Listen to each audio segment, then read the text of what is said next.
విద్యానామంతస్తిమిరమిహిరద్వీపనగరీ జడానాం చైతన్యస్తబకమకరాంధశ్రుతిఝరీ దరిద్రాణాం చింతామణిగుణనికా జన్మజలధౌ నిమగ్నానాం దంష్ట్రామురరిపువరాహస్య భవతి శుక్లాంబరధరం విష్ణుం శశివర్ణం చతుర్భుజం ప్రసన్నవదనం ధ్యాయేత్ సర్వవిఘ్నోపశాంతయే వందే గురుపదద్వంద్వమవాంగ్మానసగోచరం రక్తశుక్లప్రభామిశ్రమతర్క్యం త్రైపురం మహః నారాయణం నమస్కృత్య నరం చైవ నరోత్తమం దేవీం సరస్వతీం వ్యాసం తతో జయముదీరయేత్. సచ్చిదానందరూపాయ విశ్వోత్పత్యాదిహేతవే తాపత్రయ వినాశాయ శ్రీకృష్ణాయ వయం నుమః. నమః శివాభ్యాం నవయౌవనాభ్యాం పరస్పరాశ్లిష్టవపుర్ధరాభ్యాం నగేంద్రకన్యా వృషకేతనాభ్యాం నమో నమః శంకరపార్వతీభ్యాం. ఓం నమః శివాయై చ నమః శివాయ. ఓం నమః శివాయై చ నమః శివాయ. ఓం నమః శివాయై చ నమః శివాయ.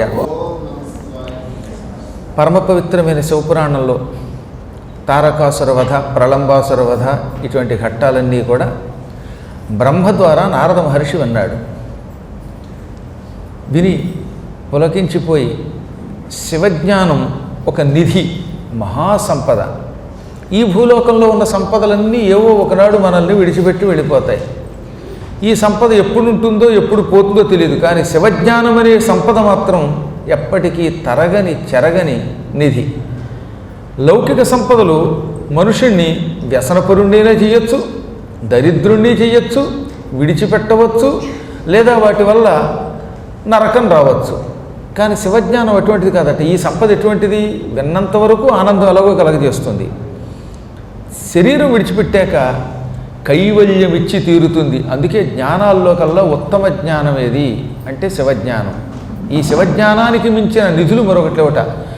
మొత్తం నవనిధులు ఒక ఎత్తు, శివజ్ఞానం ఒకటి ఒక నిధి. ఆ అమృతానికి ఈ కథామృతానికి ఒక తేడా ఉంది.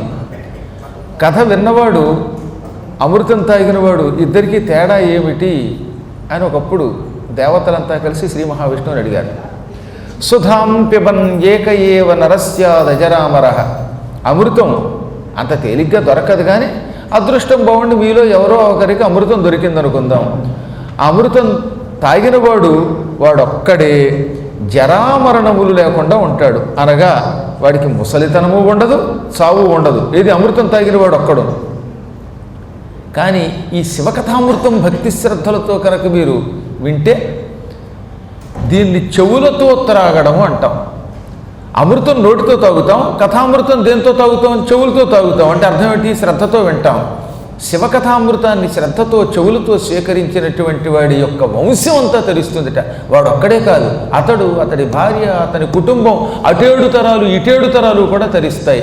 అందుకే శివకథామృతం గొప్పది, పనికి మారినటువంటి ఈ దేవలోకంలో ఉన్న అమృతం మాకొద్దు అన్నారు ఒకప్పుడు మహానుభావులైన ఋషులు. దాన్ని బట్టి అమృతం ఎంత తేలికైందో ఆలోచించు. శివకథామృతం అంత గొప్పది. ఆ శివకథామృతాన్ని నాకు ఇంకా ఇంకా అందించు.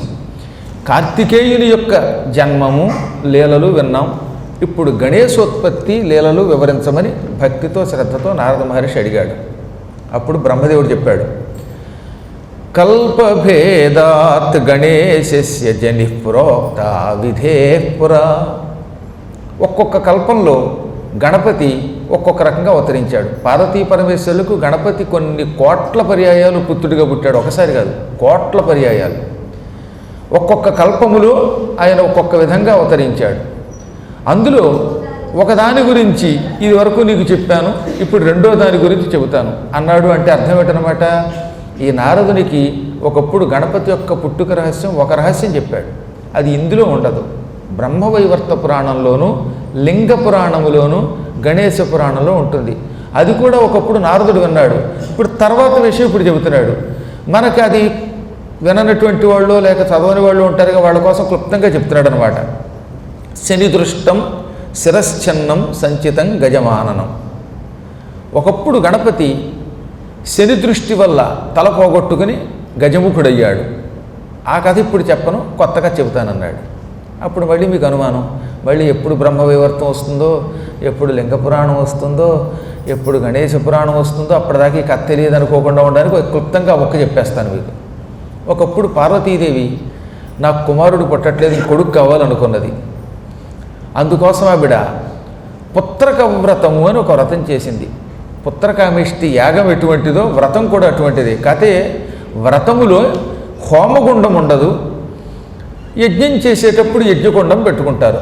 పుత్రులు కావాలని చేసేటటువంటి కోరికతో వ్రతం చేస్తే నాకు కొడుకు కావాలి లేక ఇద్దరు కొడుకులు కావాలి అనే కోరికతో చేసే వ్రతం పుత్రక వ్రతము లేక పుత్ర కామ్యక వ్రతము అని పిలువబడుతుంది. ఈ వ్రతం చాలా కష్టం అనుకోండి, అంత తేలిగ్గా ఎవరు పడితే వాళ్ళు చేయలేరు.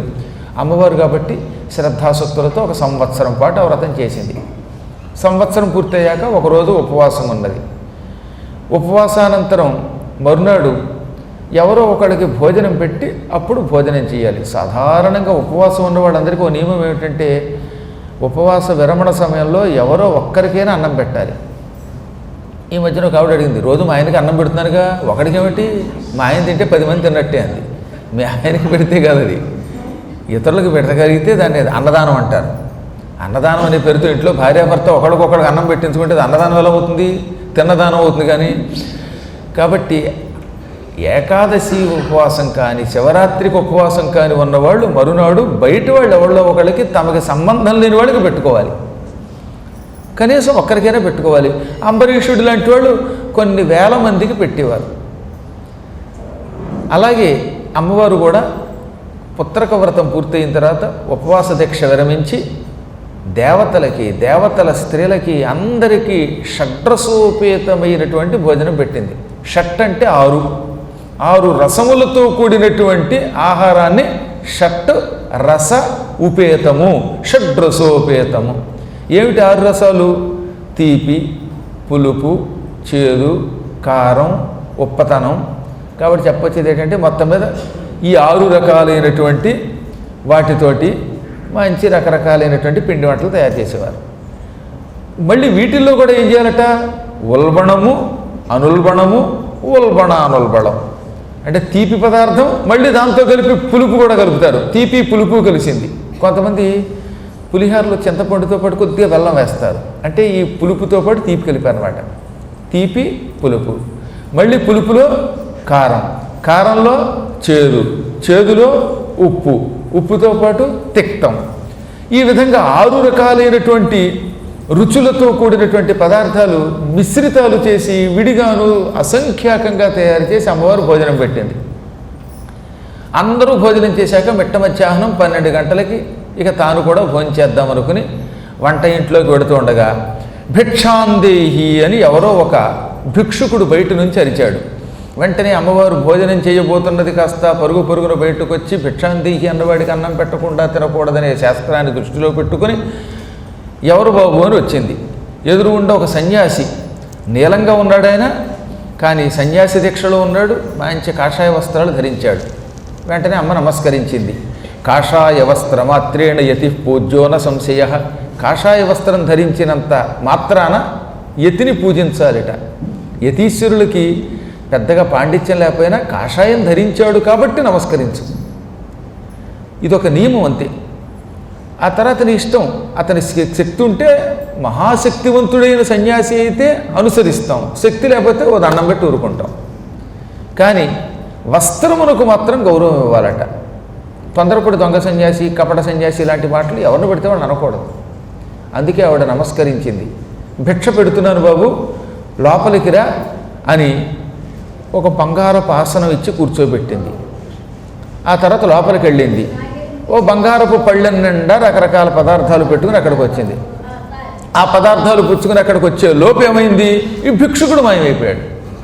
ఇదేమిట్రా బాబు, భిక్షుకుడికి అన్నం పెడదాం అనుకున్నాను, తీరా వచ్చాడు, వచ్చినటువంటి వాడు మాయమైపోయాడు ఏమిటి అనుకుని అటు ఇటు చూస్తూ ఉంటే ఆవిడ పడుకునేటటువంటి మంచం మీద, తన భర్తతో పాటు తాను చేయనించే మంచం మీద ఒక బుజ్జిబాబు కనబడ్డాడు.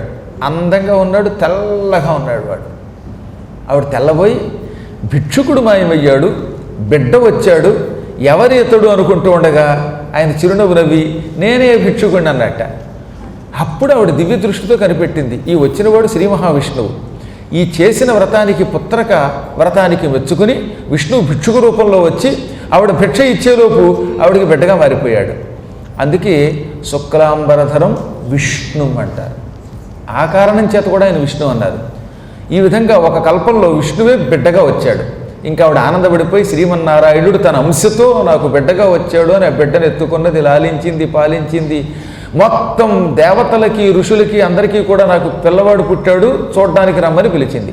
అందరూ వచ్చారు, ఆ బాబును చూచారు, పూజించారు, గౌరవించారు, కానుకలు ఇచ్చారు, మెచ్చుకుని చచ్చారు, వెళ్ళిపోయారు. అందరూ వెళ్ళిపోయాక ఆఖరిని ఒక ఆయన వచ్చాడు. ఆయనలో తలకాయ వంచుకొని తలెత్తకుండా, జగదంబ నీకు కుమారుడు పుట్టాడని విన్నాను, అభినందించడానికి వచ్చానన్నట్ట. అభినందించడానికి వచ్చేవాడు తలకాయ వంచు కూర్చోవడం ఏమిటి, ఏం వాక్కుండా అలా తల వంచు కూర్చుంటే ఎలాగా అనగా, ఏం చెప్పను తల్లి, నాకున్న కర్మలు నాకున్నాయి, నేను తల ఎత్తి సూటిగా నీ కుమారుడిని చూడలేను, కేవలం అభినందన మాత్రమే తెలియజేస్తానన్నాడు. మళ్ళీ పార్వతి, ఏమి నాయనా అభినందన మాత్రమే తెలియజేసి వెళ్ళిపోవడం ఏమిటి, అందరూ వచ్చి మా అబ్బాయిని చూశారు, సంతోషించారు, మా అబ్బాయి ముఖం నువ్వు కూడా చూడు, పున్నమి చంద్రబింబంలో ఉన్నాడు ఆయన, పూర్ణిమ నాటి చంద్రబింబంలో ఆ ముఖం వెలిగిపోతోంది అనగా, తల్లి నా పేరు శనైశ్చరుడు, నేను సూర్యుడి కొడుకుని, ఛాయా మార్తాండ సంభూతుడిని, ఛాయాదేవికి సూర్యుడికి పుట్టాను. నేను ఎప్పుడు అక్కడికి ఇక్కడికి తీర్థయాత్రలు చేస్తూ ఉంటే మా ఆవిడ కోపం వచ్చింది. ఒక్కరోజు కూడా ఇంట్లో ఉండవు దిక్కుమాలాడా, మన ఇద్దరం కలిసి ఉందామంటే మాట వినవు. నిజంగానే కొంచెం గట్టిగానే మందలించిందంటో, నేనేది హాస్యానికి చెప్పట్లా. భార్యాభర్తలు ఇద్దరు కలిసి ఉండకపోతే భర్త గారు భార్యను ఎక్కడికో పంపేసి ఈయన ఎక్కడో ఒక చోట హాయిగా మైసూరు బజ్జీ తిన్నాడు అనుకోండి, భార్య కోపం వస్తుందంటే అప్పుడప్పుడు, ఎల్లవేళలా కాదు కానీ ఎప్పుడూ తిరుగుతూ ఉంటే ఒళ్ళు మండిపోయిందన్నమాట చివరికి. అందుకని ఒక్కనాడైనా నాతో కాపురం చేయకుండా ప్రపంచమంతా తిరుగుతూ ఉంటావా, అందువల్ల నీకు ఇదే నా శాపం, నీవు ఎవరిని సూటిగా చూస్తావో వాళ్ళ తల పగిలిపోయి చచ్చిపోదురుగా కానీ శపించేసింది. నేనేం చేయలేక దాంతో హడిలిపోయాను. మా ఆవిడ పెట్టిన శాపం నాకు తగులుతుందా లేదా అని కొంచెం పరీక్షించడానికి ఈ మధ్యన ఓ మేకపోతు తలను చూశాను. సూటిగా చూడగానే నా దృష్టి పడగానే ఈ శని దృష్టికి, తీండ్రించిన శని దృష్టికి ఆ మేక తల పట్మని పేలిపోయింది, పగిలిపోయింది. ఇంకా అప్పటి నుంచి నేను ఎవరి ముఖం చూడలేదు. ఇప్పుడు శుభమానని నీకు ఒక కొడుకు పుట్టాడు, లేక పుట్టాడు, నీ వ్రతాలకి మెచ్చుకుని విష్ణువే పుత్రుడిగా వచ్చాడు, తేరా పుత్రుడిని నేను బాగున్నావా అని తేరిపార చూశానంటే, నా దృష్టి పడిందంటే, ఆ కుర్రాడు కాస్త పగిలి చచ్చిపోయాడంటే, వాడి తల పగిలిపోయిందంటే నువ్వు నా తల తీసేస్తావు. నువ్వు ఆదిశక్తివి, పరాశక్తివి, నీ ముందు నా ఆటలు సాగవు.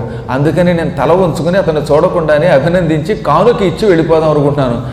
ఎలాగో సంపత్ నగర్లో ఉన్నటువంటి నవగ్రహాలయంలో నన్ను ప్రతిష్ఠించి ప్రతి శనివారం తైలాభిషేకం చేస్తున్నారు. అందులో కొంచెం తైలం పట్టుకొచ్చాను మీ అబ్బాయికి ఒంటికి పోయడానికి, స్నానానికి అన్నట్ట.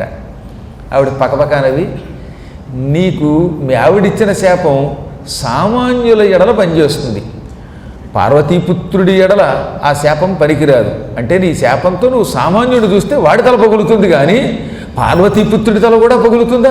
ఆయన ఎవరనుకుంటున్నావు? ఆది విష్ణువు నా పుత్రుడిగా వచ్చాడు, అటువంటి వాడి ముఖం మొగమోటం లేకుండా చూడు, సూటిగా చూడు, ఏమి అవదనగా వద్దు తల్లోయ్ నా మాట విని అన్నట్టు. అప్పటికి ఆయన నేను చూడమంటున్నాను చూడు అన్నది అమ్మ.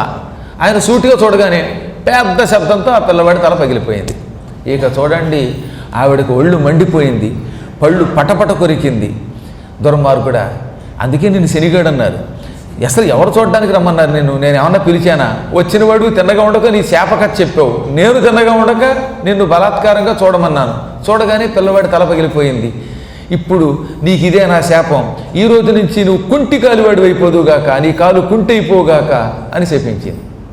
అసలే నా దృష్టి పడితే ఎవడ తల పడితే వాడి తల పగులుతోంది, దానికి తోడు ఇప్పుడు నా కాలు కూడా కుంటి అయిపోతే ఎలా తల్లి అనగా, నా కొడుకు తల తిరిగి వచ్చేదాకా ఈ ప్రపంచంలో ఎవరికీ సుఖం ఉండదన్నది ఆవిడ. అప్పుడు చిట్ట చివరికి పరమేశ్వరుడు ఉత్తరం దిక్కున ఉన్నటువంటి ఒక ఏనుగు తల పట్టుకొచ్చి కుర్రవాడికి అతికించగా అతడు గజముఖుడయ్యాడు. ఆయన లేవగానే పార్వతి జాలిపడి, కుంటికాలు కాకుండా నీకు మందగమనం ఇస్తున్నాను, ఈ రోజు నుంచి నీకు మందుడని పేరు. ఎవరింట్లోకైనా అడుగు పెడితే ఆ ఇంట్లోంచి బయటికి రావడానికి 7.5 ఏళ్ళు పడుతుంది, దానికి ఏలినాటి శని అని పేరు వస్తుంది. అంటే జాతకరీత్యా అందులోకి అడుగు పెడితే 7.5 ఏళ్లకు కానీ నువ్వు వదలవని అంతరార్థం. ఇలా వెళ్ళిపో. ఈ కథని భక్తితో విన్నటువంటి వాళ్ళని మాత్రం నువ్వు పట్టుకోకు, గుర్తుపెట్టుకో. పద్మాకర్ గారు దీన్ని ఎప్పుడో శివపురాణంలో చెబుతారు. పాపం భక్తులంతా ముందే వచ్చి వింటారు, మధ్యలో మాట్లాడకుండా. వాళ్ళు మాత్రం ఏలినాటి శని, అర్ధాష్టమ శని, అష్టమ శని అనే పేరుతో పట్టి పీడించకుండా అనుగ్రహించు అనగా, తప్పక అనుగ్రహిస్తాను, ఈ కథ విన్న వాళ్ళని నేను పట్టుకొని అన్నాడు ఆయన. ఇప్పుడు అదే చెప్తున్నాడు బ్రహ్మ. ఈ కథ నీకు ఎదురుకు చెప్పా. శని దృష్టం శిరశ్చన్నం సంచితం గజమాననం. శని దృష్టి వల్ల గణపతి తల పగిలిపోతే ఆయనకి గజముఖం తగిలించిన కథ ఒకప్పుడు చెప్పాను. ఇప్పుడు అసలు కథ ఇంకో కథ చెబుతున్నాను. అంటే గణపతి ఎన్నో అవతారాలు ఎత్తాడని ముందే చెప్పాను కదా మీకు. కల్పాలు చాలా ఉన్నాయి. పద్మకల్పము, శ్వేతవరాహ కల్పము, బ్రాహ్మకల్పము, ఇలా ఎన్ని కల్పాలంటే నృసింహ కల్పము, గజకల్పము, మకరకల్పము, వరాహకల్పము, కూర్మకల్పము, నారసింహ కల్పము, పరమేశ్వర కల్పము, ఆదిత్య కల్పము, అంబికా కల్పము, గణేశ కల్పము, ఇలా అఖండ కల్పములు ఇక అన్నీ నీకు. ఇప్పుడు మాత్రం ఈ కల్పమునకు సంబంధించిన కథ చెబుతాను. ఈ కల్పమునకు ఏమని పేరు? శ్వేతవరాహ కల్పం. యదానీం శ్వేతకల్పోక్త గణేశోత్పత్తి రుచ్యతే యత్ర ఛన్నం శిరస్తస్య శివేన చ కృపాళున. శ్వేతకల్పంలో గణపతి మళ్ళీ పుట్టాడు. ఈ కల్పంలో శివుడు తన శూలముతో అతని శిరస్సు ఖండించాడు. తర్వాత ఆయనకి గజముఖం ఇచ్చాడు. ఆ కథ చెబుతున్నాను విను. మహర్షి, ఈశ్వర లీలలు చాలా విచిత్రంగా ఉంటాయి.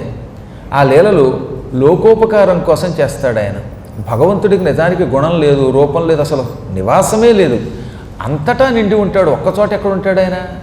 అటువంటి పరమాత్మ కూడా ప్రజోపకారం కోసం ఏదో కొన్ని కారణాల చేత లీలలు చేస్తాడు. ఆ లీలా గాథ ఇప్పుడు చెబుతున్నా విను. ఒకప్పుడు పార్వతీ పరమేశ్వరులు ఏకాంతంగా విహరించారు. ఈలోపు జయ, విజయ అనే సఖీమణులు అన్నారట ఒక రోజున, ఎప్పుడు ఈశ్వరుడితోటి ఉంటున్నావు, దానివల్ల నీకు తలంటి పోయడం కుదరటం లేదు, ఈ పూట మేము నీకు తలంటి పోస్తామన్నారు. సరేనండి. ఆవిడ ఏం చేసింది? నందీశ్వరుని పిలిచింది, భృంగీశ్వరుని పిలిచింది. నంది, భృంగి, నేను లోపలికి తలంటి పోసుకోవడానికి పెడుతున్నాను, అభ్యంగర స్నానానికి పెడుతున్నాను. అభ్యంగర స్నానం పూర్వం చాలా ఎక్కువ కాలం చేసేవారండి, ఎక్కువసేపు చేసేవారు. ఇప్పుడు కలియుగంలో అసలు తలంటి అంటే ఏమిటో తెలియదు కదా. కుంకుడుకాయలు అని ఒకటి ఉండేవి, తెలుసుగా మీకు? ఆ కుంకుడుకాయలు ఇంట్లో చక్కగా కొట్టి నీళ్లలో ఉడకబెట్టి ఆ పులుసు తీసి నెత్తి మీద పోసుకొని తల అంటుకుంటే తల ఎంత ఆరోగ్యంగా ఉంటుందండి. కురుపులు ఉండవు, దురదలు ఉండవు, ఆరోగ్యంగా ఉంటుంది. జుట్టు కూడా 10 కాలాలు ఉండేది.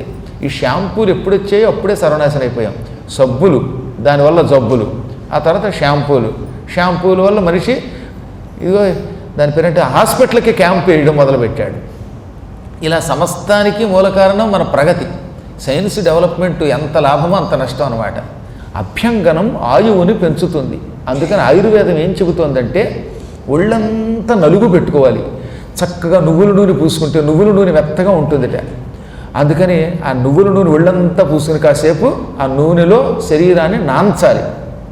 అప్పుడు శనగపిండి, పెసరపిండి ఇవన్నీ కలిపినటువంటి పిండి ఉంటుంది, దాన్ని సున్నిపిండి అంటారు. సున్నిపిండి ఒళ్ళంతా పూసుకుంటే శరీరం సున్నితంగా ఉంటుంది. చర్మం ఎంత మృదువుగా ఉంటుందండి, కోమలంగా ఉంటుంది. అలా సున్నిపిండి పెట్టుకుని నలుచుకున్నాక ఈ మట్టిది పోయాక ఒక అర్ధగంట అయ్యాక అప్పుడు కుంకుడుకాయ పులుసు చెలులు నెత్తి మీద పోస్తూ ఉంటే, అదృష్టవంతులకి భార్య నెత్తి మీద పోస్తే జుట్టు అంటూ ఉంటే అప్పుడు చక్కగా ఇలా రుద్దుకుని వేడి నీళ్లతో స్నానం చేసి తుడుచుకుని అప్పుడు కాస్త బొట్టో గిట్టో పెట్టుకుని పంచె కట్టుకుని గుళ్ళో పెడితే పరమాత్ముడు తక్షణం సాక్షాత్కరిస్తాడు. ఇదేదో నేను హాస్యానికి వేళాకోళానికి చెప్పట్లా, అశ్వినీ దేవతలు చెప్పిన మంత్ర రహస్యం, వైద్య రహస్యం ఇది. దేవాలయానికి వెళ్లే ముందు ఇలా తలంటుకొని అప్పుడు విభూతియో ఊర్ధపుండ్రములో కుంకుమో ధరించి గుళ్ళోకి వెడితే ఆ పూట ధ్యానం మనకి బాగా సాగుతుంది, భగవద్ దర్శనం తొందరగా అవుతుంది. అందువల్ల అభ్యంగనం వల్ల మనకి బుద్ధి కుశలత, ధారణ పెరుగుతాయి. ధారణ పెరిగితే సమాధిలోకి ఎడతాం, సమాధిలోకి ఎడితే ఈశ్వర కటాక్షం లభిస్తుంది. అప్పుడు ఆయువు పెరుగుతుంది, అంటే నువ్వు మృత్యుంజయుడు అవుతావు. అందుకని అభ్యంగనం ఆయువుని పెంచుతుంది అన్నారు. పండగ వచ్చినప్పుడల్లా పూర్వం ఎందుకు తలంటుకోమన్నారు అంటే దానివల్ల ఇహము పరము రెండూ వస్తాయి. ఇటు శరీరమునకు ఆరోగ్యం, అటు పరమేశ్వర కటాక్షం కూడా లభిస్తాయట. ఇవన్నీ పురాణాల్లోనూ వైద్య శాస్త్రాల్లోనూ మంత్రశాస్త్రాల్లోనూ చెప్పారు. నేను ఆశ్చర్యపోయేవాడిని, అసలు మంత్రశాస్త్రంలో ఈ స్నానాల గురించి రాస్తాడేమిటని. స్నానం ఏమిటండి, దంతములు ఎలా తోముకోవాలో రాశాడు. ఇది మహామంత్రశాస్త్రాల్లో శివుడు పార్వతికి మంత్రతంత్ర రహస్యాలు చెప్పాడు. దానికి వామకేశ్వర తంత్రమని పేరు. అందులో పళ్ళు తోముకోవడానికి ఎంత సమయం కేటాయించాలో చెప్పాడు. కనీసం 21 నిమిషం కేటాయించాలట పళ్ళు తోముకోవడానికి. ముందు ఒక పుల్ల తీసుకోవాలట, గానుగ పుల్ల కానీ లేక వేప పుల్ల కానీ ఇటువంటి పుల్ల తీసుకుని కాసేపు నవలాలట. నవలడానికి కనీసం 6 నిమిషాలు తీసుకోవాలి. నవిలిన తర్వాత మెత్తగా కుంచి అవుతుంది కదా, దాంతో ఈ ముందు పళ్ళు, తర్వాత వెనక వేపు భాగం, పైన ఇవన్నీ తోమాలి. తోమిన తర్వాత అక్కడికి 10 నిమిషాలు తీసుకో, 10ని 6 16 నిమిషాలు, మిగతా 5 నిమిషాలు నోట్లో నీళ్లు పూసుకుని అని పుక్కిలించి ఉమ్మాలట. ఆఖరణ అందులో ఉన్నటువంటి ఆ పుల్లని 2గా చీల్చి నాలిక బద్దగా చేసుకుని నాలిక గీసుకోవాలట. ఇలా మొత్తం ఇంచుమించుగా 21 నిమిషాలు చెప్పాడు. ఆ తతంగం అంతా చేసిన తర్వాత అప్పుడు సూర్యభగవానుడికి చూసి దండం పెట్టుకు ఇంటికి వెడితే గ్యాస్ ట్రబుల్ తగ్గిపోతుందిట, ఆరోగ్యం పెరుగుతుందిట, బ్రహ్మానందం కలుగుతుందిట. అందుకని పూర్వకాలంలో ఇవన్నీ చెప్పేవారు అనమాట. అవన్నీ మనం వినలేదు వాళ్ళు అసలు దిక్కుమాల ప్రశ్నలు వచ్చేసాయి. అందువల్ల అప్పుడెప్పుడైనా నేను పురాణాలు మంత్రశాస్త్రాల్లో ఉన్న ఈ రహస్యాలు మీకు చెప్పడానికి గల కారణం ఏమిటంటే ఈ వంకతో అయినా కొంతమంది అయినా వింటారు, కొంతమంది అయినా పని చేస్తారు. ఇవన్నీ చేసుకుంటే యహము పరము వస్తాయి, ఆరోగ్యం బాగుపడుతుంది. ఆరోగ్యం బాగుపడితే పరమాత్మ యొక్క జపం బాగా చేయగలుగుతాం. దానివల్ల చివరికి కైలాసానికి కడతాం. ఇవన్నీ దృష్టిలో పెట్టుకొని మహాత్మురాలి అయినటువంటి పార్వతీదేవి ఒళ్ళంతా నలుగు పెట్టుకొని ఆ తదనంతరం స్నానం చేయడానికి సిద్ధపడింది. అప్పుడు అభ్యంగన స్నానం చేయబోతూ ఉండగా సరిగ్గా ఆ సమయమునకు శివుడు వచ్చాడు హఠాత్తుగా పార్వతీదేవి దర్శనానికి. తతః కదాచిన్ మజ్జత్యాం పార్వత్యాం వై సదాశివః నందినం పరిభర్త్యాథ హ్యాజగామ గృహాంతరం. పార్వతీదేవి తీరా స్నానం చేయబోతూ ఉండగా శివపరమాత్మ వచ్చాడు, ఈశ్వరుడు వచ్చాడు. లోపల గడిపోతుంటే స్వామి అమ్మవారు ఎవరిని లోపలికి పంపవద్దన్నారనగా తప్పో అని నందిని గద్దించి తోసి లోపల గడిపోయాడు. స్నానం చేస్తున్న పార్వతి సిగ్గుపడి పరుగును లోపల గడిపోయింది. పార్వతీదేవి సఖురాళ్ళు స్వామి బయట నందిని కాపలా పెట్టాం కదా అంటే ఏమో అమ్మ స్నానం చేస్తోందని నాకు మాత్రమే తెలుసు అన్నాడు ఆయన. ఈ సంఘటన జరిగిన తర్వాత పార్వతీదేవి ఆలోచనలో పడిపోయింది. బయట కాపలాగా నంది ఉండబట్టి కదా ఈశ్వరుడు తోసుకుని వచ్చాడు. నందీశ్వరుడికి శివుడు అంటే భక్తి భయం కాబట్టి మా యజమాని వచ్చాడు అని ఎక్కువ అడ్డగించకుండా పంపేస్తాడు. ఇక్కడున్న వాళ్ళంతా ఈ కైలాసంలో ఉన్న వాళ్ళంతా శివపరివారం. శివపరివారానికి శివుడి మీద ఉన్నంత భక్తి నా మీద ఉండదు. నిజానికి వాళ్ళు ఇద్దరూ సమానమే అయినప్పటికీ అమ్మ లోక శ్రేయస్సు కోసం అలా ఆలోచించిందట. ఒక్కొక్కప్పుడు జగదంబ కూడా సామాన్య స్త్రీలా ఆలోచిస్తుందన్నమాట. ఇక్కడ నేను అత్తారింటికి వచ్చాను, ఇక్కడ ఉన్న వాళ్ళంతా ప్రమథగణాలు, వీరంతా రుద్రగణాలు. రుద్రగణాలకి రుద్రుడి మీద ఉన్న భక్తి భద్రకాళి మీద ఉంటుందా? కాబట్టి నాకంటూ పరివారం ఉండాలి. మా పుట్టింటి నుంచి నేను జయా విజయాలను తప్ప నాకంటూ ఒక్క సేవకుడు కూడా తెచ్చుకోలేదు. నాకంటూ ఒక సేవకుడు, ఒక దాసుడు, ఒక కాపలావాడు ఉండి ఉంటే ఈరోజు నాకు ఈ పరాభవం జరిగేదా, లోపలికి శివుణ్ణి వదిలేవాడా అనుకున్నది ఆవిడ. ఇలా బాగా ఆలోచించింది. ఆ తర్వాత ఇలా అనుకుంటూ ఉండగా ఆవిడ మనస్సు ఆవిడ కాసేపు మానవ స్త్రీ అయిపోయింది. ఈ ఆలోచనలు ఎవరివి? నా వాళ్ళు ఉండాలి, మిగతా వాళ్ళు అయితే పక్షపాతంతో ఉంటారు అనే భావన మానవ లక్షణం. భగవంతుడికి స్వపరభేదం ఉండదు. నా వాళ్ళు పరాయి వాళ్ళు అనే తేడా ఉండదు. ఇదంతా ఒక్క మానవ లోకంలోనే ఉంటుందన్నమాట.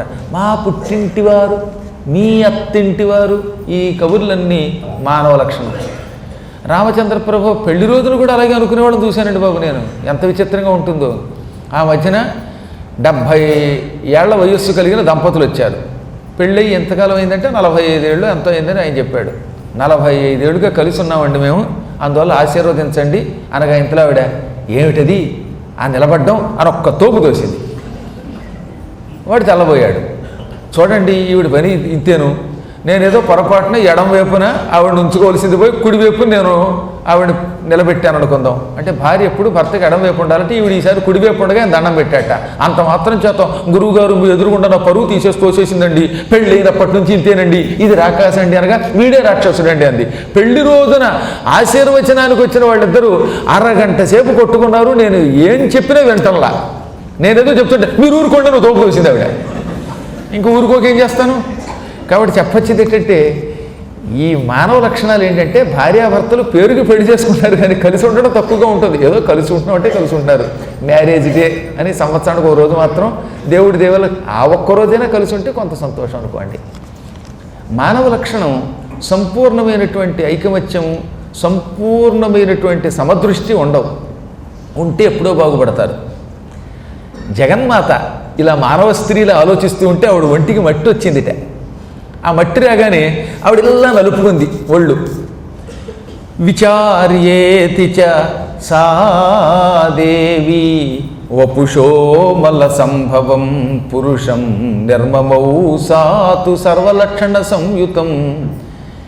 ఇలా మానవ స్త్రీ వలె నా వాళ్ళు పరాయి వాళ్ళు నాకంటూ సేవకులు ఉండాలని ఆలోచిస్తున్న ఆవిడ ఒంటికి చెమట పట్టింది, మట్టి వచ్చింది. ఆ మట్టిని ఇలా నలుపుకుంది. ఆ నలుపుకుంటూ ఉన్న మట్టి హఠాత్తుగా కిందపడి అందులోంచి ఒక అందమైన బాలుడు తయారయ్యాడు. ఇది మనకి శివపురాణం చెబుతున్నది. వపుషః మల సంభవం, ఒంటి మీది మట్టి నుంచి పుట్టాడు అని. ఈ మట్టిని ఎవడో అపార్థం చేసుకుని నలుగుపిండి, సున్నిపిండి, శనగపిండి, మినప్పిండి, పెసరపిండి, మరి వీడు వెళ్ళి కైలాసానికి వెళ్ళి చూసి వచ్చినట్టుగా ఇలా చెప్పేశారు. ఈ ప్రపంచంలో ఏ పురాణములోనూ నలుగుపిండి అనే పదార్థమే లేదు. అసలు దాని గురించి రాయలేదు పురాణాల్లో. ఏ పురాణంలో చూశాను ఎక్కడా ప్రసక్తి లేదు. శివపురాణములో వపుషః మల సంభవం, ఒంటి యొక్క మలము నుండి మట్టి నుండి పుట్టాడు అని ఉన్నది. బహుశా ఒంటి నుంచి మట్టి అనేది అపార్థం చేసుకుని నలుగు పెట్టుకుందేమో. అంత పూర్వం ఒకసారి ఆవిడ స్నానానికి వెళ్ళిందనే విషయం చెప్పుకున్నాం కదా, అది దృష్టిలో పెట్టుకుని ఆ నలుగుడు పిండితో అందంగా బొమ్మ చేసేది. పైగా ఆవిడ బొమ్మ చేయలేదు, దెమ్మ చేయలేదు. ఆ అమ్మగారు ఇలా నలుపుకుంటూ ఉంటే ఒళ్ళు ఆ ఒంటి మీద ఉన్న మట్టి రాలి అందులోంచి పిల్లాడు తయారయ్యాడు. ఎక్కడ ఆవిడ బొమ్మనేం తయారు చేయలే. అమ్మవారి శరీరం మీద ఉన్న మట్టి నేల మీద పడ్డంతో ఒక పురుషుడిగా మారింది. ఆ పురుషుడు సర్వ లక్షణములతో శుభలక్షణములతో ఉన్నాడు. పరమసుందరాకారుడు. ఎంత బాగున్నాడో చెప్పలేము. స్వచ్ఛమైన తెల్లని రంగులో ఉన్నాడు. సర్వావయవ నిర్దోషం, సర్వావయవ సుందరం. ప్రతి అవయవము తీర్చిదిద్దినట్టున్న, ఎక్కడ అవయవాల లోపాలు, వేళ్ళు కానీ, కాళ్ళు కానీ, కళ్ళు కానీ, ఒళ్ళు కానీ, పళ్ళు కానీ, గోళ్ళు కానీ ఏవి మాట వరుసకు కూడా లోపం లేవు. ఎక్కడో ఒక చోట లోపం లేకుండా జీవులు ఉండరు. ఒక్కొక్కడు అందంగా ఉన్నా పళ్ళు ఎత్తుగా ఉంటాయి, ఒక్కొక్కడికి పళ్ళు బాగున్నా కళ్ళు బాగుండవు, ఒక్కొక్కడికి కళ్ళు బాగున్నా గోళ్ళు బాగుండవు, అన్నీ బాగుంటే వేళ్ళు బాగుండవు, వేళ్ళు అన్నీ బాగున్నా ఒళ్ళే బాగుండదు. కానీ ఇతడు అలా కాకుండా ప్రతి అవయవము సాముద్రిక శాస్త్రం ప్రకారం ఎలా ఉంటే బాగుంటుందో అలా ఉన్నాడు. పరమసుందరాకారుడై ఉన్నాడు. విశాలమైనటువంటి వక్షస్థలంతో సకల శుభాలతో ఉన్నాడు. పుట్టుకతోటి మహాపరాక్రమవంతుడై పుట్టాడు. జగన్మాత శరీరపు మట్టి నుంచి పుట్టిన కారణం చేత అతడు గట్టాడయ్యాడు, పరాక్రమవంతుడయ్యాడు.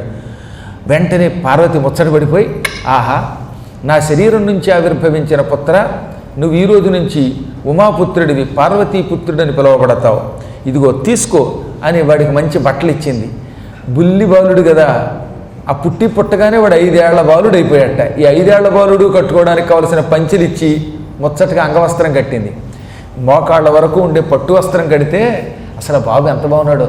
5-6 ఏళ్ల లోపు పిల్లలకి ఈ చిన్న చిన్న పంచెలు కడుతూ ఉంటే అబ్బాబ్బా ఎంత అందంగా ఉంటాడు. పెద్దాళ్ళు అయ్యాక మనం ఏం కట్టుకున్నా ఒకటే. కట్టుకున్న ఒకటి కట్టుకోకపోయినా ఒకటి. కానీ వాళ్ళు అయితే విచిత్రం, కట్టుకుంటే అందంగా ఉంటారు, కట్టుకోకపోతే ఇంకా అందంగా ఉంటారు.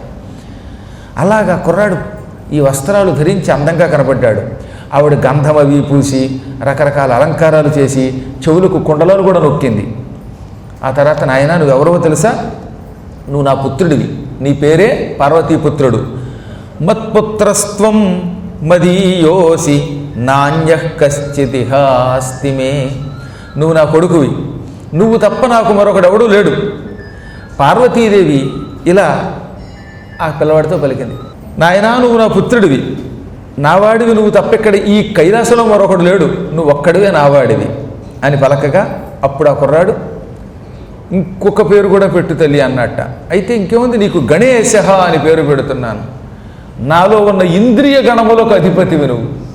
నాయన నువ్వు నన్ను గౌరవించు, ప్రేమించు, సేవ చెయ్యి. అమ్మకి కొడుకంటే చాలా ఇష్టం ఎక్కువ. సహజంగా స్త్రీలకి పుత్రపక్షపాతం ఉంటుంది, ఆడవాళ్ళకేమో మగపిల్లవాడి మీద, తండ్రికేమో కూతురు మీద పక్షపాతం ఉంటుందని శాస్త్రాలు చెబుతున్నాయి.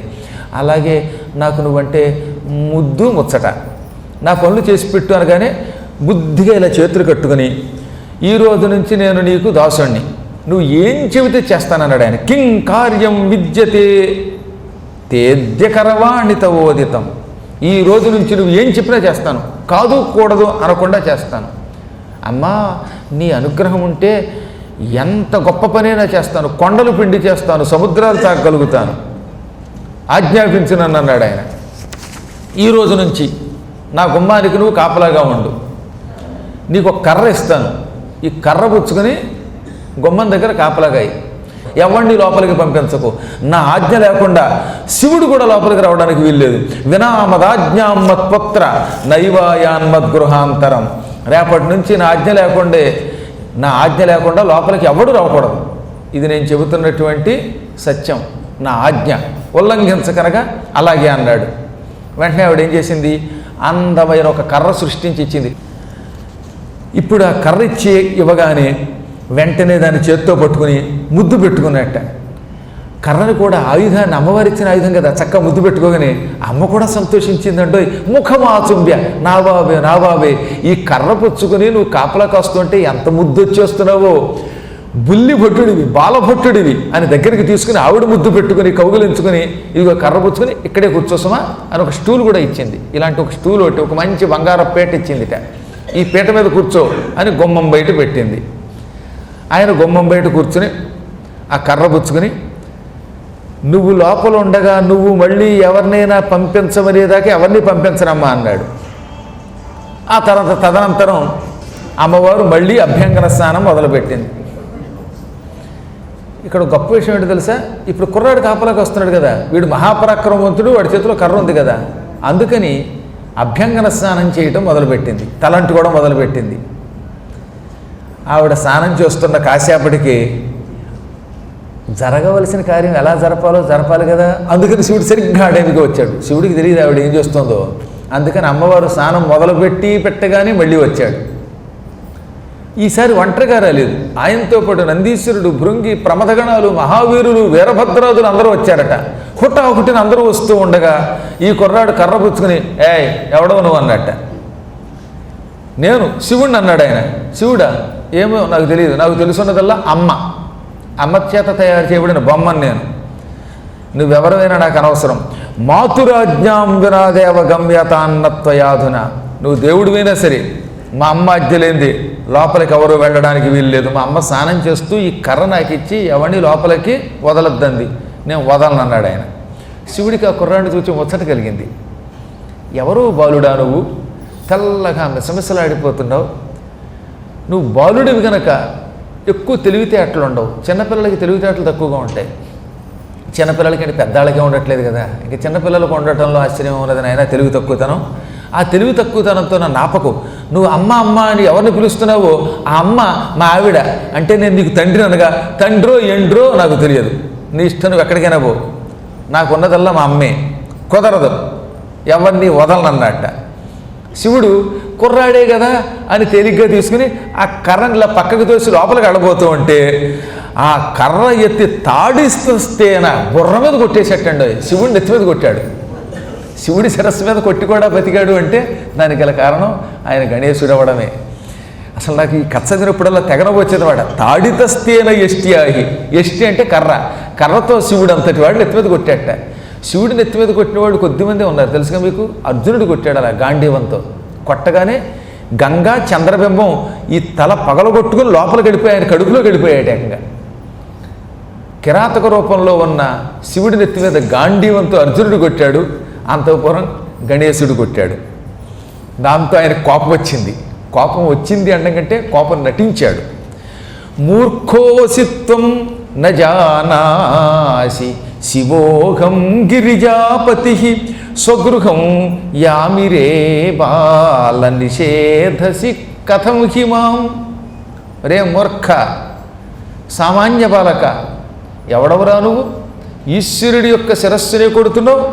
పార్వతీపతి శివుణ్ణి నేను, నన్ను గ్రహించలేకపోతున్నావా? నా ఇంట్లోకి నేను ఎడుతుంటే వెళ్లకుండా అడ్డం కొట్టి కర్రతో కొడతావేమిట్రా వెర్రాడా అన్నట్ట అని. ఎవరక్కడ ఈ కుర్రాడి చేతిలో ఉన్న కర్ర లాక్కోండి అనగా కర్ర లాక్కోమంటావా అని మళ్ళీ ఇంకో దెబ్బ కొట్టాడు ఆయన. పునః అంటే మళ్ళీ ఇంకోసారి దండేన కర్రతో అతాడ ఎత్తు మళ్ళీ కొట్టాడు. అప్పుడు శివుడు వీడు కొడుతుంటే దెమ్మ తిరిగిపోతుంది, తల బళ్ళున పగులుతోంది. మామూలు దెబ్బ కాదు వీడు కొడుతున్న దెబ్బ. చూడ్డానికి కుర్రవాడు 5 ఏళ్ల బాలుడిలో ఉన్నాడు, సుకుమారంగా ఉన్నాడు, కోమలంగా ఉన్నాడు, అందంగా ఉన్నాడు. కర్ర కూడా చిన్న కర్రే, కానీ కర్ర దెబ్బ మాత్రం గట్టిగా ఉంది. ఈ కుర్రాడు అవడానికి కుర్రాడైనా కొట్టిన కర్ర దెబ్బ గట్టిది, తట్టుకోలేకపోతున్నాను. ఎవరక్కడ ప్రమదగణాలారా వెళ్ళి ఈ కుర్రాడిని కలబడి పక్కకి తోసేయండి, కర్ర లాక్కోండి అనగానే వెంటనే భటులు హుటాహుటిన ముందుకు వెళ్ళిపోయారు. ముందుకొస్తున్నటువంటి ఆ భటులు చూశాడు కుర్రాడు. ఎవర్రా మీరు మోకుమ్మడిగా మీదకు వస్తున్నారు అని కర్రతో ఒక్కసారి ఆ వచ్చిన వాడిని వెనక్కి గంటేశాడు. కొన్ని వేల మంది భటులు ఒక్క కుర్రవాడి కర్ర దెబ్బకి కిలోమీటర్ దూరం పడిపోయారట. శివగణాలు తెల్లబోయి, బాబు నువ్వెవరెవరా? మాకు ఎంతో ఆశ్చర్యం కలుగుతోంది నీ పరాక్రమాన్ని చూస్తూ ఉంటే. ఇంత చిన్న వయస్సులో ఇన్ని వేల మంది భటుల్ని కర్రతో వెనక్కి తోస్తున్నావా? అయినప్పటికీ పర్వాలేదు, కుర్రవాడివి కదా అని మేము నిన్ను ఉపేక్షిస్తున్నాం. మాకు కోపం వచ్చిందా పచ్చడి పచ్చడి చేస్తాం. రాక్షసుల్ని చంపిన మహావీరులం మేము, సామాన్యులం కాదు సుమా. తప్పుకో, బతకాలనుకుంటే పక్కకి తప్పుకో, లేదా నీకు బతుకు మీద ఆశ లేకుండా చేస్తాం అనగానే ఆయన పక్కపక్కనవి కర్రతో గెంటితే అంత దూరం పడిపోయిన వెర్రి పెనుగులరా మీరు నన్ను ఏం చేస్తారు రండి అన్నట్ట. ఇక అక్కడి నుంచి చూడండి, ముందుగా భృంగి అన్నవాడు వెళ్ళాడు.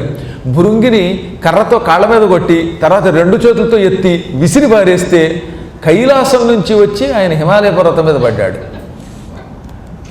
ఆ తర్వాత ఆయన హిమాలయ పర్వతం నుంచి తిరిగి శివుడి దగ్గరికి వెళ్ళడానికి ఏడాది పట్టిందిట. రిటి అన్నవాడు వచ్చాడు ఈసారి. ఆ రిటి అన్నవాడి కట్టి పట్టుకుని నడుము పుట్టుకుని విసిరేస్తే వింధ్య పర్వతం మీద పడ్డాడు ఆయన. ఇలా ఒకళ్ళ తర్వాత ఒకళ్ళని విసిరేశాడు. ఆఖరణ వీరభద్రుడు వచ్చాడు. దక్షయజ్ఞ వినాశనం చేసిన వాడు వీరభద్రుడు అంటే, అటువంటి వీరభద్రుడిని 2 చేతులతో ఎత్తి గిర్రుని తిప్పి శివుడి శిరస్సు నుంచి విసిరేస్తే ఆయన వచ్చి భూలోకంలో క్రౌంచ పర్వతం దగ్గర పడ్డాట.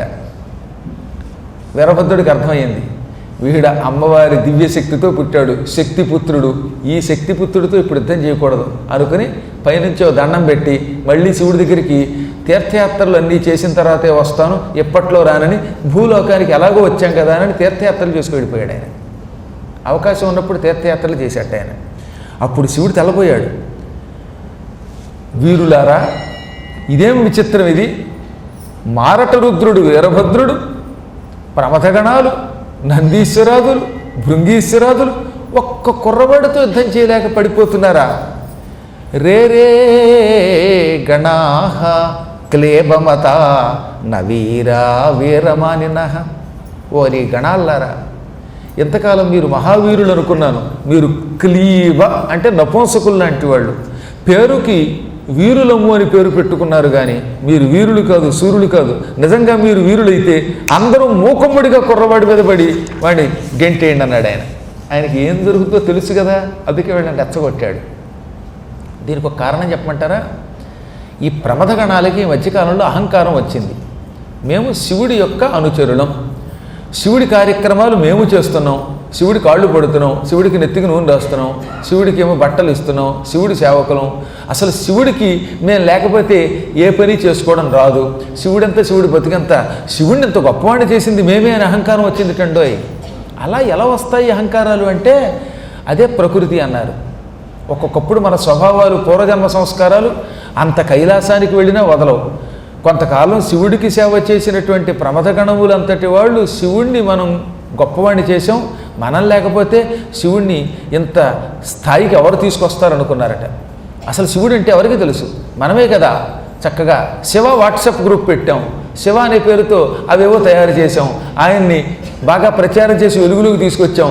మనం లేకపోతే శివుడికి పేరు లేదనుకున్నారట. పిచ్చాడు వీళ్ళు, రానికెత్తమే శివుడికి పేరు ఉందని తెలియక.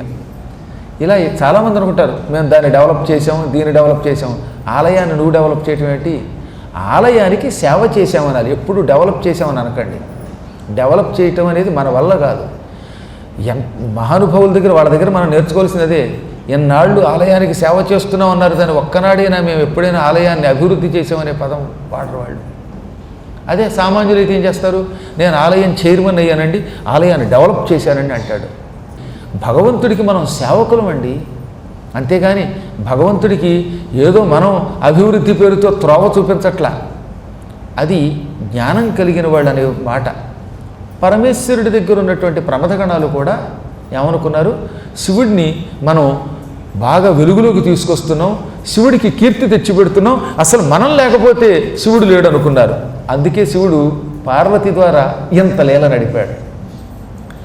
ఆయన ముందు వెళ్లకుండా వెళ్ళండి వెళ్ళండి అని ఒక్కొక్కరిని పంపాడు. వాళ్ళు చావు దెబ్బలు తింటుంటే మీరు నపుంసకుల కుర్రాడి చేతుల్లో దెబ్బతింటున్నారు, అందరూ కలిసి వెళ్ళండి అనగా అందరూ కలిసి ఒక్కసారిగా వచ్చి కుర్రవాడి మీద పడ్డారు.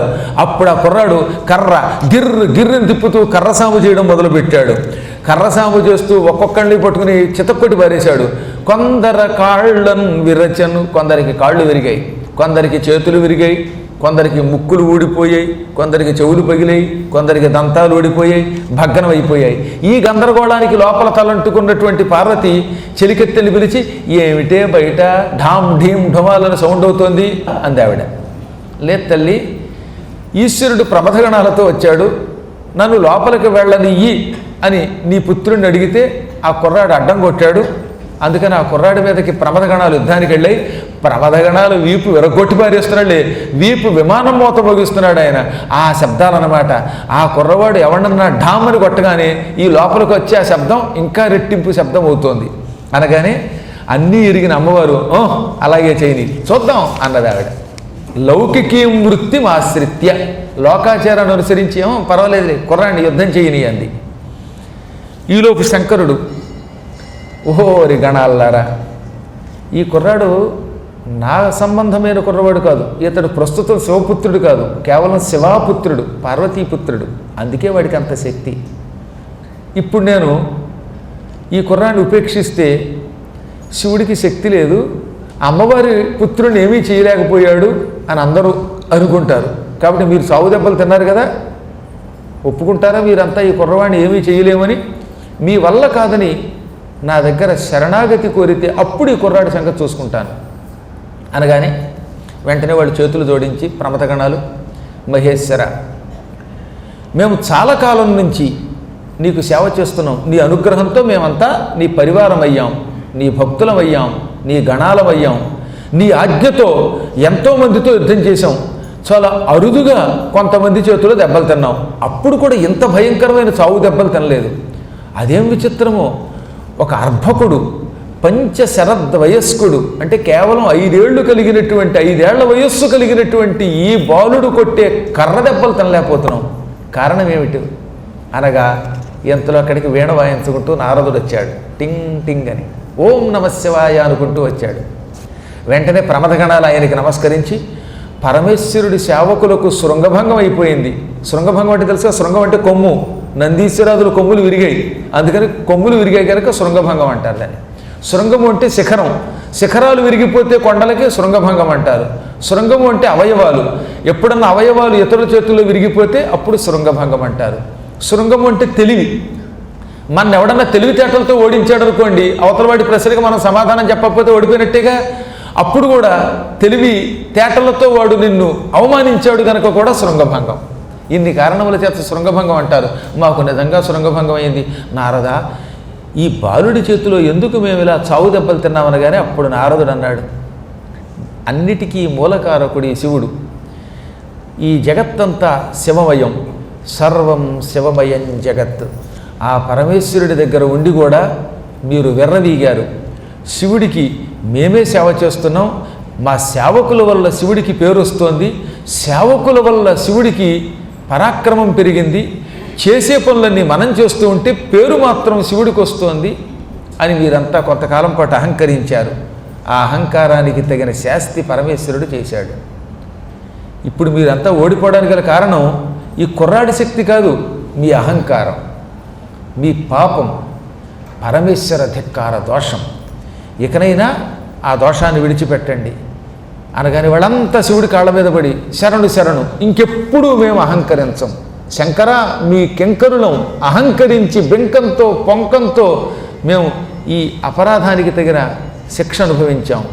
ఇక తదనంతర పని నువ్వే చెయ్యి అనగా అప్పుడు ఈశ్వరుడు, ఇప్పుడు మీరు శరణాగతి పొందారు కదా, ఇప్పుడు నేను వెళ్ళి ఈ కుర్రాడి సంగతి చూస్తాను అని మహావేగంగా వెళ్ళి ఘోర యుద్ధం చేసి అంతలోనే చేతిలో ఉన్న శూలం ఎత్తి ఆ కుర్రవాడి తల గిల్లి బయటికి విసిరిపారేశాడు. క్షణంలో ఆ కుర్రవాడి తల ఎగిరిపోయింది, భస్మం అయిపోయింది. వెంటనే లోపల స్నానం చేసి బట్టలు ధరించి అప్పుడే బయటికి రాబోతున్న పార్వతికి తెలియకుండానే స్తనం నుంచి రక్తం బయటకు వచ్చింది. పిల్లాడు చచ్చిపోగానే పాలుకు బదులుగా రక్తం వచ్చింది. దాంతో ఆవిడ ఉలిక్కిపడి బయటకు వచ్చేసింది. ఇదేమిటిది, హఠాత్తుగా పార్వతీ స్తనము నుంచి రక్తం వస్తోంది అనుకుంటూ ఉండగానే ద్యౌర్గ్రహర్షగణైర్ఘోర్ణా సర్వే వ్యాకులతాంగతా, గ్రహాలు గతులు తెప్పాయి, నక్షత్రాలు కంపించాయి, ఆకాశం దద్దరిల్లింది, అందరూ కలవరపడ్డారు. దేవతలకి ఏదో తెలియని భీతి కలిగింది, కైలాసం కూడా కంపించింది, అపశకునాలయ్యాయి, ప్రపంచమంతా ఒక క్షణకాలంలో విచిత్రం అయిపోయింది. దానితో ఆవిడ కలవరపడి బయటకు వచ్చింది. తీరా బయటకు వచ్చి చూస్తే ఎదురుగుండా బాలుడు శిరస్సు లేకుండా అలా వెల్లకిలా పడున్నాడు, బోర్లా పడకుండా వెల్లకిలా పడున్నట్ట. ఒక్క క్షణకాలం ఆవిడ ఉక్రోషం, బాధ అన్నీ ముప్పిరిగొంటూ ఉండగా శోకించింది. హా పుత్ర, ఎక్కడికి వెళ్ళావు నాయన, నీ శిరస్సు ఏమైపోయిందని ఏడ్చింది. ముద్దులొలికే పసిపాప, చిన్నారి బాలుడు, ఎవరికి అపకారం తలపెట్టనివాడు, సుకుమారుడు, పరమసుందరుడు, అటువంటి ఈ పిల్లవాడికి ఇంత అపకారం ఎవరు చేశారు, అసలు పిల్లల తలకాయ నరకడానికి ఎవరికి చేతులు వచ్చాయి అని ఏడ్చింది ఆవిడ. ఆ ఏడుస్తున్న అమ్మవారి శరీరం ఎర్రగా మారిపోయింది, భయంకరాకారం ధరించింది. ఆవిడ మామూలు భయంకరాకారం కదట, సమస్త లోకాలని ఉర్రూతలుగించేటటువంటి ఆకారం ధరించింది. ఆవిడ శరీరం భూమి ఆకాశాలు నిండిపోయింది. ఆవిడ శరీరం అంతా సింధూరం వలె ఎరుపెక్కిపోయింది. 1000 చేతులు, 1000 కాళ్ళు, 1000 శిరస్సులు ధరించింది. ఆవిడ చేతుల్లో సోలం, ముద్గరం, పట్టిసం, భిసుండి మొదలైన ఆయుధాలు వచ్చాయి. అప్పుడు ఆవిడ మహాదేవిగా మారిపోయింది. దాంతో దేవతలు వణికిపోయారు, అమ్మను అలా చూస్తున్నారట. దేవతలకి అమ్మవారి రూపం ఇదివరకు ఎదురుగుండా కనపడేది, ఇప్పుడు ఎదురుగుండా కనపడటంలా. ఎందుకని?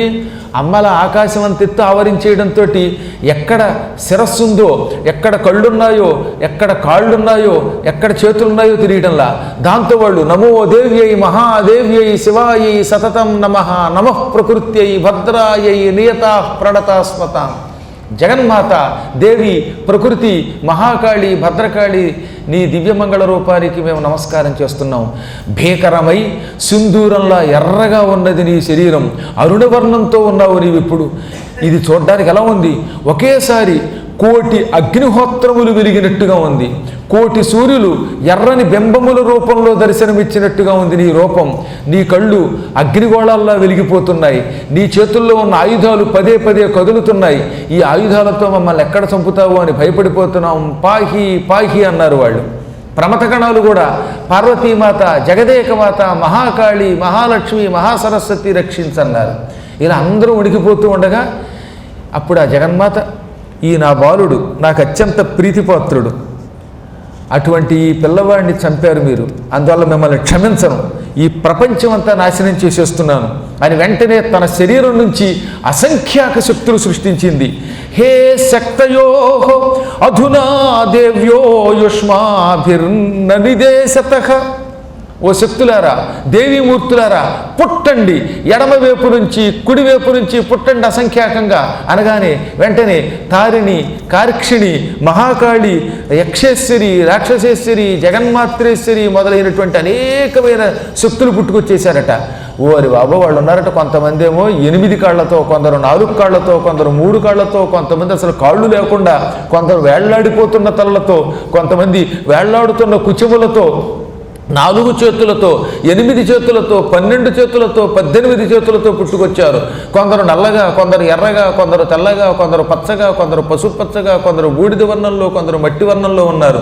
ఈ భయంకరాకారం కలిగిన శక్తిమూర్తులు కనిపించిన వాడిని కనిపించినట్టే ఈ దేవతల్ని, ప్రమథగణాల్ని చేత్తో పట్టుకుని నోట్లో వేసుకుని పర్ర పర్ర నవిలేయడం మొదలుపెట్టారట. ఒకళ్ళని కాదు, కరాళి, కుబ్జక, ఖంజ, లంబశీర్ష అనేకశః ముఖక్షిపంస్తథ ముఖే చైవ అక్షిపంస్తద, నోట్లో వేసుకుంటూ ఈ భయంకర అమ్మవారి యొక్క శక్తులు భయంకరాకారంలో ఉన్న వాళ్ళంతా దేవతలు మింగేయడం మొదలుపెట్టారట. క్షణాలలో 33 కోట్ల మంది దేవతలు అదృశ్యమైపోయారు. ప్రమథగణాలు ఈ కొత్తగా పుట్టినటువంటి అమ్మవార్ల నోట్లలో పడిపోయారు. ఈ అనంగ, కుసుమ, కరాళి, కాళి, ప్రక్షిప్త, కుబ్జ మొదలైన ఈ అమ్మవార్ల శక్తుల ముందు ఎవరు ఆగడంలా. నిజంగా ప్రపంచ ప్రళయకాలంలో అమ్మవారు ఈ శక్తులు సృష్టిస్తుంది. ఆ శక్తులు మనల్ని నోట్లో వేసుకుని నవిలి మింగేస్తారు. అప్పుడు ఈ లోకాలన్నీ నాశనం అయిపోతాయి. దానికి భయంకర ప్రళయం అని పేరు. అలాంటి ప్రళయం అకాలంలో వచ్చింది. దాంతో బ్రహ్మాది దేవతలు వణికిపోయారు. శివుడు కూడా స్తంభించిపోయాడు. ఎంత ఈశ్వరుడైనా అమ్మవారికి ఆగ్రహం వస్తే అప్పుడు ఆయన మాట్లాడు. చివరికి త్రిమూర్తులు ముగ్గురు ఒక చోట చేరి ఏమి చేస్తే అమ్మ ఆగ్రహం చల్లారుతుంది. ఇప్పటికే ప్రమథగణాలంతా ఆవిడ కడుపులో గడిపోయారు. 33 కోట్ల దేవతలు వెళ్ళిపోయారు. ఇక మిగిలింది ఈ మానవులు, కిన్నరులు, కింపురుషులు మొదలైన వాళ్ళు. ఈ అమ్మకి ఆగ్రహం కలిగితే భూగోళం అంటే గోళములు కూడా నోట్లో వేసుకుని వెళ్ళేటట్టుగా ఉంది. అందరినీ పిప్పి పిప్పి చేసేటట్టు ఉంది. అనగా నారద మహర్షి వచ్చి, ఈశ్వర, ఏదో పురుషాహంకారంతో మీరంతా ఇంకా తల్లి దగ్గరికి వెళ్ళటం లేదు, కానీ మీకు నేను చెప్పేదేముంది, అమ్మవారికి ఆగ్రహం కలిగినప్పుడు త్రిమూర్తులు వినయంతో ఒక్కచోట చేరి ప్రార్థన చెయ్యాలి. ఆ ప్రార్థనకి అమ్మ శాంతిస్తుంది. అమ్మ పేరే శాంతి. శాంతించాలంటే మనం కూడా ప్రార్థన చెయ్యాలి అనగా ఒక్కసారిగా త్రిమూర్తులు ముగ్గురు ఒక్కచోట చేరారు. జై జగదీశ్వరి, రక్షించు రక్షించు అన్నారన్నమాట. కంజదళాయతాక్షి, నీకు అంజలిం ప్రాంగుఖ కొరవన్, తూర్పు దిక్కుకేసి తిరిగి నమస్కరిస్తున్నాం. ఆ తర్వాత పడమర దిక్కుకేసి తిరిగి నమస్కరిస్తున్నాం. దక్షిణం దిక్కున నిన్ను చూసి నమస్కరిస్తున్నాం. ఉత్తరాన నమస్కరిస్తున్నాం. విదిక్కులలో నమస్కరిస్తున్నాం. పైన కింద కూడా ఉన్న నీ రూపానికి నమస్కరిస్తున్నాం అని అమ్మని అత్యంత భక్తి శ్రద్ధలతో ప్రార్థించారు వాళ్ళు. అంటే ఇప్పుడు అమ్మ అన్ని దిక్కుల్లోనూ వ్యాపించి ఉన్నది. ఆవిడ తప్ప ఇంకా ఏ దిక్కులోనూ ఎవరూ లేరు. ఇంకా దిక్కు తోచడంలా అమ్మ తప్ప. అంజలిదే గొనుమా దేవీ అంజలిదే గొనుమా అంటూ వాళ్ళంతా భక్తితో స్తోత్రం చేశారు. ఆ స్తోత్రానికి అమ్మ గుడ్లు రుముతూ కిందకు చూసింది. అసలు అమ్మ గుడ్లు రుముతూ కిందకు చూస్తూ ఉంటేనే అందులోంచి వచ్చేటటువంటి అగ్నిజ్వాలలతో కైలాస ప్రాంగణం కూడా దగ్ధమైపోయిందట కాసేపు. అప్పుడు దేవఋషులు కూడా వచ్చారు. జగదంబ నమస్తుభ్యం శివాయైతే నమోస్తుతే చండికాయై నమస్తుభ్యం కళ్యాణ్యైతే నమోస్తుతే ఆదిశక్తి త్వమేవాంబ సర్వసృష్టికరీ సదా. ఓ జగన్మాత, నీకు నమస్కారం. నువ్వు శివపత్నివి, చండికవి, మంగళస్వరూపిణివి, ఆదిశక్తివి, అన్ని లోకాలను సృష్టి చేసే తల్లివి నువ్వు, జగత్తుని పాలించే శక్తి నీవు. ఇప్పుడు నువ్వు కోపిస్తే సమస్త లోకాలు నశిస్తాయి, ప్రశాంతి పొందు అనగా ఋషులు వచ్చారు. ఇప్పుడు క్షమ్యతాం దేవి, అమ్మ క్షమించు క్షమించు మమ్మల్ని. చూడు, ఇక్కడ ఈశ్వరుడు నీ భర్త ఇక్కడే ఉన్నాడు. ఆయన విష్ణువు, బ్రహ్మ అందరూ చేతులు జోడించి వినయంగా నమస్కరిస్తున్నారు. జరిగిన అపరాధాన్ని క్షమించు, మమ్మల్ని కాపాడు అనగా అప్పుడు దేవి, మత్పుత్రో యది జీవేత తదా సంహరణం నహి యథాహి భవతాం మధ్యే పూజ్యోయం చ భవిష్యతి.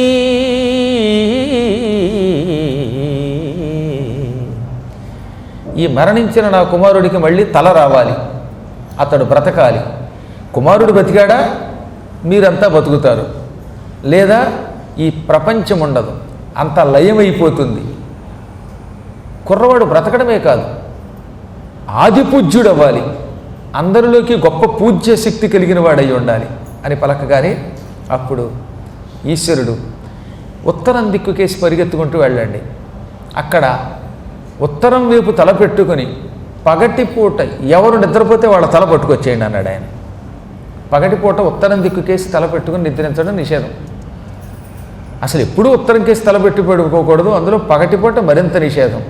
కాబట్టి అక్కడికి వెళ్ళి అక్కడ ఎవరు ఉత్తరం వైపు తల పెట్టుకుని గాఢంగా నిద్రపోతారో వారి శిరస్సు ఖండించి పట్టుకురండి అనగానే దేవతలు హుటాహుటిన వెళ్ళారు. సరిగ్గా సమయానికి ఉత్తరం దిక్కుకేసి తలపెట్టి ఒక మంచి తెల్లని ఏనుగు నిద్రపోతోంది. ఆ ఏనుగు తల పట్టుకొచ్చేశారు, ఈశ్వరుడికి ఇచ్చారు. అప్పుడు ఈశ్వరుడు ఈ తెల్లని గజముఖం బాలుడి శిరస్సు మీద పెట్టగానే టక్కన తుక్కుపోయిందిట. ఆ క్షణమే ఆయన గజముఖుడైపోయాడు. గణేశుడు కాస్త గజముఖుడయ్యాడు, కరివదనుడయ్యాడు, సింధూర వదనుడయ్యాడు, సింధూర వదనుడయ్యాడు. సింధూరము అంటే ఏమిటి తేడా? సింధురము అని ఒత్తి దీర్ఘం లేకుండా ఉంటే ఏనుగు అని అర్థం. సింధురము అదే ఒత్తు తీసి దీర్ఘం ఇస్తే సింధూరము అంటే కుంకుమ. కాబట్టి ఎప్పుడూ కూడా సింధూరము అని ఒత్తకండి, అది బండబూతే. అలాగే సింధురము అన్న చోట ఒత్తు తీసేస్తే అది బూతే. ఈ రెండింటికి తేడా తెలుసుకోవాలి. అందుకే లలితా సహస్రనామంలో సింధురము వ్రజ సేవిత, ఏనుగుల గుంపు చేత సేవింపబడుతున్నది. సింధురము ఏనుగు, వ్రజము గుంపు. సింధుర వ్రజము అంటే గజఘటలు, ఏనుగుల గుంపు. ఏనుగుల గుంపు అమ్మని సేవిస్తోందన్నమాట. కాబట్టి సింధుర వదనుడు, గజముఖుడు అయ్యాడు ఆయన. ఆ గజముఖం సరిగ్గా ఆయన కోసమే తయారు చేసినట్టుగా ఉందిట. అంత చక్కగా అతుక్కుపోయింది, ఎక్కడ తేడా లేకుండా. గజముఖంతో కూడా పరమసుందరంగా ఉన్నట్టు ఆయన. ఆ ముఖం చూస్తే అందరికీ ఆశ్చర్యం కలిగింది. అందుకే ఆయనకు సుందరుడు అని పేరు. సహజంగా ఏనుగు ముఖంతో ఉన్నవాళ్ళు పొట్టున్న వాళ్ళకి అంత అందంగా ఉండదంటారా? అలాగే వానరముఖులు అంత అందంగా ఉండరు. కానీ వానరముఖుడైన హనుమంతుడు అందంగా ఉంటాడు, గజముఖుడైనటువంటి గణపతి అందంగా ఉంటాడు. అందుకే వాళ్ళకి సుందరులు అని పేరు. సుందర గణపతి, సుందర హనుమంతుడు అని పేరు.